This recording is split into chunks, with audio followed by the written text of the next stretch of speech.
আসসালামাইকুম, আশা করি সবাই ভালো আছেন। কিছুদিন আগে আমি অনেকগুলো আঙ্গুরের কলম করছিলাম, যেগুলো মাশাআল্লাহ দেখতে এত ভালো লাগতেছে, কারণ শিকড় বেরোচ্ছে প্রচুর পরিমাণে। আর এই শিকড়গুলো দেখলে পরে মন এমনি সতেজ হয়ে যাচ্ছে। চলেন আজকে আপনাদের ঘুরিয়ে দেখায় আমার আঙ্গুর বাগানটা। এবং আঙ্গুর বাগানে অনেক গুটি কলম করছি, যেগুলো চাহিদা অনেক, যার কারণে করা হয়েছে। যদি চারপাশে দেখেন প্রচুর পরিমাণে গুটি কলম করা হয়েছে দেখা যাইতেছে, এবং এগুলাতে কি পরিমাণ শিকড় আইছে। এবং গাছটা কিন্তু এখন অফ সিজন, তাও ফলের পরিমাণ কম নেই, মোটামুটি তাও 8-10 টাকা ফল হবে। চলেন আপনাদের ঘুরে দেখায় আমার বাগানটা। দেখেন মাশাআল্লাহ, এটা কিন্তু এই যে কলম করা হয়েছে, এখানে যদি দেখায় আপনাদের শিকড়ও আছে এই যে।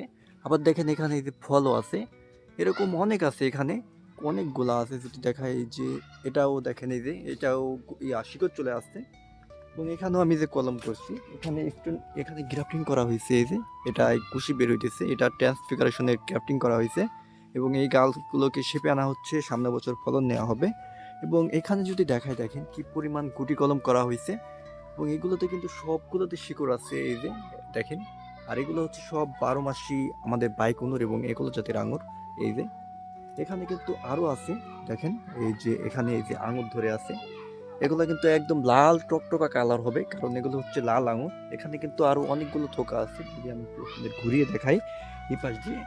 এই দেখেন এখানে এই যে থোকাটা বড় হয়েছে, এগুলো সিডলেস হয়েছে, কারণ এই যে আমি জিওবলিক অ্যাসিড ব্যবহার করছিলাম, যার কারণে এগুলো সিডলেস হয়েছে। এবং এখান দিয়ে যে গুটি কলম করা হয়েছে দেখেন, জ্বরগুলো দেখতে মাশাআল্লাহ কত সুন্দর লাগতেছে। এবং এখানে আমি কলম করছি, কম হলো 100-র কম হবে না, 100-র বেশি হবে কলম করে রাখছি। অনেক কলম করছি এই জায়গায়।